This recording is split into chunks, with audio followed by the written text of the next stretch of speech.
السلام عليكم ورحمة الله وبركاته. كلنتي وعن أو وناكسن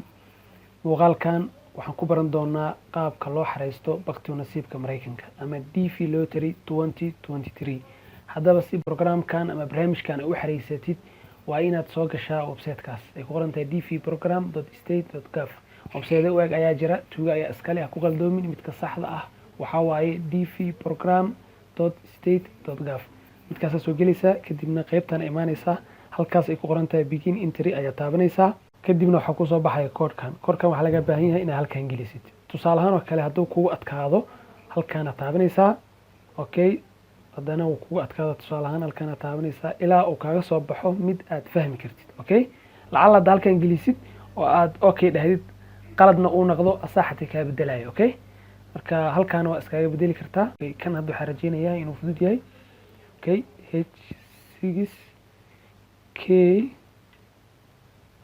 B J C E J sidaas inuu yahay qiyaasaya. submit ayaa leedahay markaa gelisid. okay, waa inoo saxan yahay. halkan marka macluumaadka meeshii aad geli lahayd waay. anaga marka hadda sambal magac been ahaan soo qaadanaynaa, sambal ahaan ayaad yani mataqaana u isticmaalaynaa. wax baan ku baranaynaa. qof la dhaho Cali Maxamed Cabdiweli, saas camal baasaboorka ay ugu qoran tahay ayaan xogtiisa gelinaynaa. marka halkan waxaa laga rabaa family name-ka ama last name-ka waa magaca awowaha. okay, marka qofkan waxa dhahnay baasaboorka waxa uu qoran baasaboor Soomaaliga tusaale ahaan oo kale waxa uu qoran Cali Maxamed Cabdiweli. marka awowaha wuxuu noqon doonaa Cabdiweli ayuu noqon doonaa. waxaan gelinayaa Cabdiweli. okay, capital waa isticmaali kartaa, small waa isticmaali kartaa, wax problem ma lahan. okay, Cabdiweli waaye. first name-ka waxaan leenahay waa Cali, magaca dhexana waxaan leenahay waa Maxamed. okay, sidaas aad u gelinaysaa. marka hadhow waxay ka rabaan eega magaca awowaha in halkan gelisid,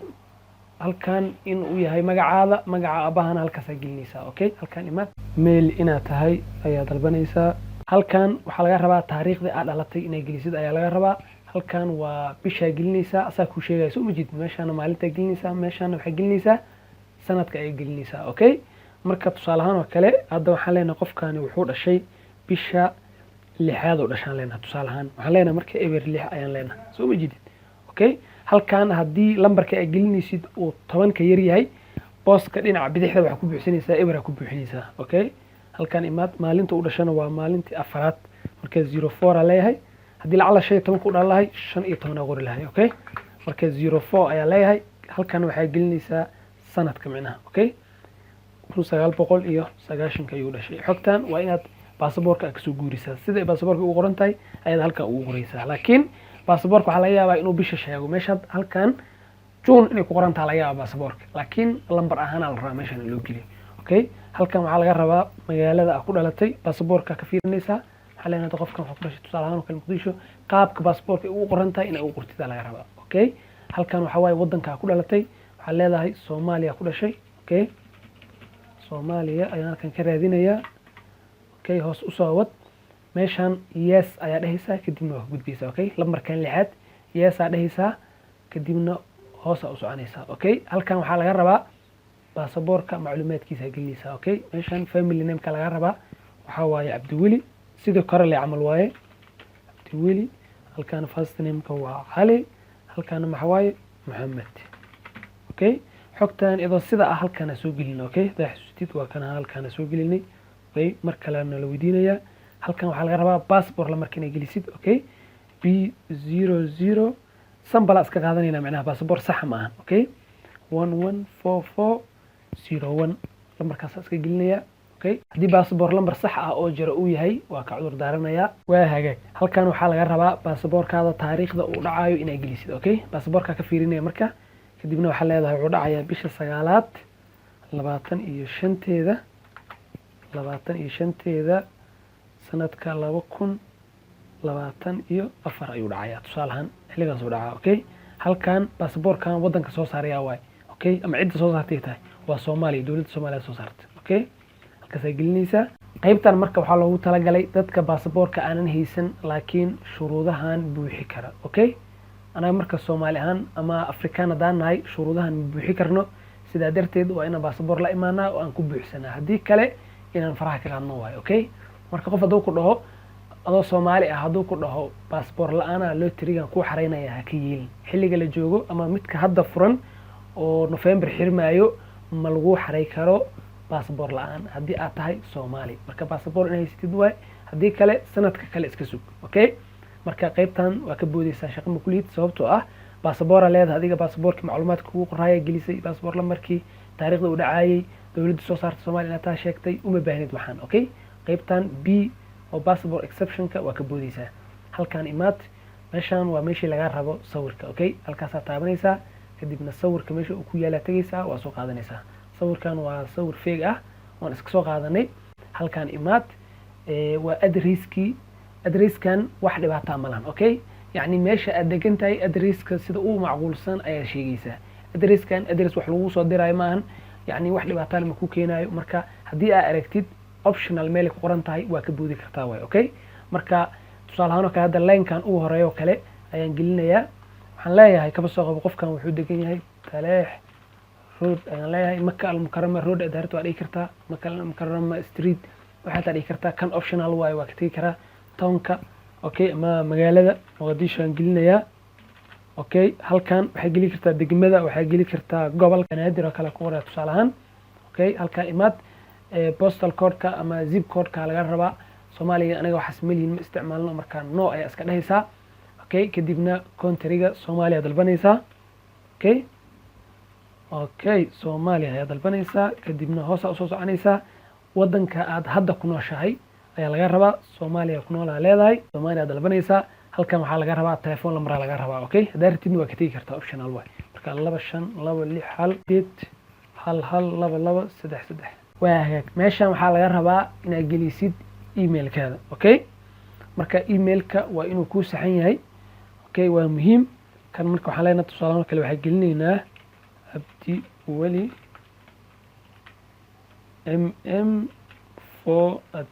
mm4@gmail.com ayaa gelinayna mar kale ku celinaysaa sida uu qoran yahay inaad qortida laga rabaa abdi wali mm4@gmail.com okay halkan imaad meeshan waxaa laga rabaa heerka ama levelka ka gaartay waxbarashada inaad sheegtid okay marka tusaale ahaan kale haddii aadan waxbarasho oo nidaami ah aadan soo marinin qaybtaas ugu koreysa iska dalbanaysaa okay marka hadda kan waxaa leenahay jaamacad ayuu ka qalin jabiyay shahaadada uu haystaa kadib meeshan waxaad dalbanaysaa okay xaaladaada haddaad guursatay haddii aad weli aadan guursan wax walba meeshan lagu diyaariyay marka waad dalbanaysaa hadda waxaan dalbanaa tusaale ahaan kale unmarried ayaa dalbanayaa weli ma aanan guursanaan leeyahay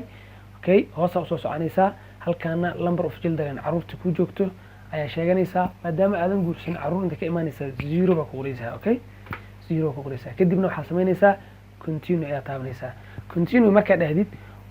xogti aad gelisay oo summary lagu tusinaa waxa lagu leeyahay iska hubi sidaan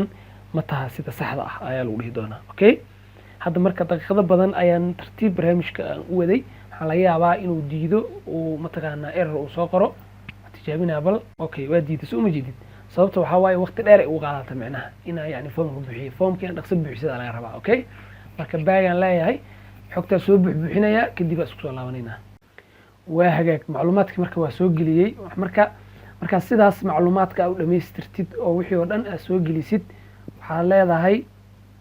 continue ayaa dhahaysaa marka hal shay oo muhiim ah jira haddii aad dalbato meeshan inaadan weli guursanin macluumaadka sheekada oo isku dhamaataba waxaa waaye waa gudbinaysaa iska hubiyaa lagu dhahaa kadibna waa macnaha waa xariisaa lagu dhahaa laakiin lacalla haddii aad gelisid meeshan inaad guursato kale tusaale ahaan midkaan aad dalbatay inaad guursato dalbatay haddana waxaad dalbatay in caruur ay ku joogaan maxaa laga rabaa mataqaanaa okay gabadha aad guursatay magaceeda iyo sawirkeedii iyo meeshay ku dhalatay iyo waxaasaa laga rabaa okay canug hadduu ku joogo 2 iyo 3 haday yihiin mid walba sawirkiisa macluumaadkiisa inaad soo gelisida laga rabaa okay marka hadda tusaale ahaan oo kale waxaan ku tijaabinaynaa unmarried aan leenahay weli ma aanan guursanin number of children waa 0 continue ayaa dhahayaa waa hagaag waxaa lagu tusinayaa macluumaadka ay gelisay oo summary lagu tusinaya soo mujiid waa iska fiirinaysaa meel walba waa akhrinaysaa okay sidaasaad u fiirinaysaa meel walba waa iska fiirinay okay lacalla haddii qalad uu jiro kale waa inaad iska saxdaa marka halkaas baagaas inaad taabtid lagama rabo okay meeshana lagu diyaariyay okay go back to part 1 ayaa leedahay soo mujiid meesha taabanaysaa kadibna meesha qaladka uu ku jiriyay ayaa soo saxaysaa okay marka sidaasaad u fiirinaysaa hadduu qalad lacalla uu jiro okay marka tusaale ahaan oo kale way ku saxayeen wax walba okay ku yihiin Soomaan inta meeshan aadan ka gudbin ka hor waa inaad xogtan save garaysataa si hadhow aad yani mataqaana u soo xasuusatid sababtoo waxa laga yaabaa address-ko kale meesha aad ku sheegtay iyo waxyaalaha qaarkood inaad hilmaantida laga yaabaa marka xogtan si aad u save garaysatid control B ayaa dhahaysaa kadibna meeshaas ayaa furaysaa waxaad dalbanaysaa save as PDF ayaa dalbanaysaa okay kadibna waxaad leedahay save ayaa dhahaysaa magaca ku qoranaysaa asaaba ku diyaariyaba okay daarti magaca kale ula baxaysaa xarayn ka tusaale kale ula baxaysaa magaca rabtid meesha rabta ku save garaysanaysaa kadibna waxaad leedahay save ayaa dhahaysaa sidaas ayuu kugu save garaysan yahay waa kaas u jeedid halkaas uu kugu xareysan yahay marka hadhow waxaad rabtid halkaas ka fiirsan kartaa okay aan ku soo laabana barnaamijka marka kadib markay waxaada dhan inay ku saxayeen aa aragtid waxaad taabanaysaa submit ayaa taabanaysaa okay marka submit adaa dhahdid sidaas ayaa barnaamijkii ku xareysanaysaa marka hadda aan submit inaan dhaha ma rabo sababtoo ah waxaan waa fake marka ma rabo dadka inaan meesha ku cariiriyo okay marka submit markaa dhahdid waxaa ku soo bixi doono barnaamijkan okay waxaad arki doontaa success ayaa lagu soo qori doonaa haddii success ay ku soo qormi weyso oo ciladii hadaaya iyo waxyaalo lamid ay ku soo baxaan dib haddana u xaray ilaa aad ka aragtid success ay kaaga soo baxdo kadibna waxa lagu sii doonaa magacaada halka lagu soo qori doonaa hadda waa qariyay qof kale macluumaadkiisa waaye confirmation numberkii sanadka aad dhalatay saxiixan oo digitalka waxaas oo dhan arki doontaa sida hadda aad u save garaysanaysa camal inaad u save garaysatid ayaa laga rabaa ogow xogtaan waa muhiim inaad save garaysatid ayaa laga rabaa marka sidaas ayaa halka qof uu axriisan kariyaa waxaan isla fiirinaynaa marka haddii lacalla aan dhihi lahay xaas ayaan leeyahay caruurna way ii joogaan maxaa dhici lahay okay bag ayaan dhahayaa okay fiir marka macluumaadkan oo dhan way ku jiraan meeshaan okay sawirka xataa wuu haysayaa soo ujeedid halkaan ku xusayaa okay macluumaadka kale oo dhan way ku xariisan yihiin waxaan imaanayaa meeshaan ugu hooseysa waxaan leeyahay aniga xaas ayaan leeyahay ayaa dalbanayaa okay marka labadanba waa markaa xaas leedahay tan waxaa hoose waxaa waaye markii uu xaaskaada uu Mareykanka uu ku nool yahay ama deganaansho Mareykan uu haysto waaye kadibna lambar fujil dareenka 2 ayaan leeyahay tusaale ahaan continue haddaan dhaho waxa dhici doona fiiri waxaa laga rabaa xaaska macluumaadkeeda inaan soo geliyo iyo sawirkeeda labadan canug macluumaadkooda iyo sawiradooda inaan soo geliyo laga rabaa okay marka waxaan leeyahay continue ayaan dhahayaa okay waa hagaag soo umajid dadka ku hoos imaanayo waaye maadaama adii qofka xariisan aad tahay dadka ku hoos imaanayo baartitoodana xogtooda laga soo buuxinaya marka waxaa laga rabaa xaaskaaga okay eragan waxaa loo adeegsadaa ama xaaskaaga ama saygaada labadaba waa loo adeegsadaa marka adiga hadda maadaama ninkii u xareynaya aad tahay xaaskaada macluumaadkeeda ayaa laga rabaa halkan waxay gelinaysaa waxay gelinaysaa last name-ka ama family name-ka magaca uwaha magaceeda magaca aabbaheed halkan ay gelinaysaa taariikhda ay dhalatay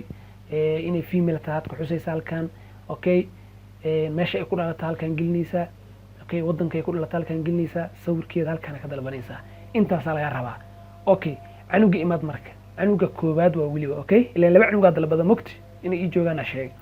okay canuga koobaad xogtiisa laga rabaa marka sidaas macluumaadkiisa u gelinaysa asigana intii kale laga rabaa okay sidaas u buuxinaysa okay sawirkiisa halkan ka dalbanaysa canugii labaad haddana imaad sidoo kale asigana intii kale laga rabaa magaca awgiis okay magaciisa magaca abihiisa gelinaysa asigana taariikhda uu dhashay inuu male iyo female wuxuu yahay sheegaysa okay meesha uu ku dhashay okay waddanka uu ku dhashay halkan sheegaysa sawirkiisa halkan ka soo dooranaysa kadibna waxaa leedahay continue ayaa dhahaysaa markaad save garaysatid oo aad hubisid inuu ku save garaysan yahay ayaad waxaa dhahaysaa mataqaanaa submit ayaa dhahaysaa sidaas ayuuna barnaamijkii kuugu xareysmayaa okay marka qaabkaas ayaa programka loo xareeyaa waxaan rajeynayaa inaad ugu yaraan wax uun aad ka faa'iiday asalaamu calaykum waraxmatullahi wabarakatu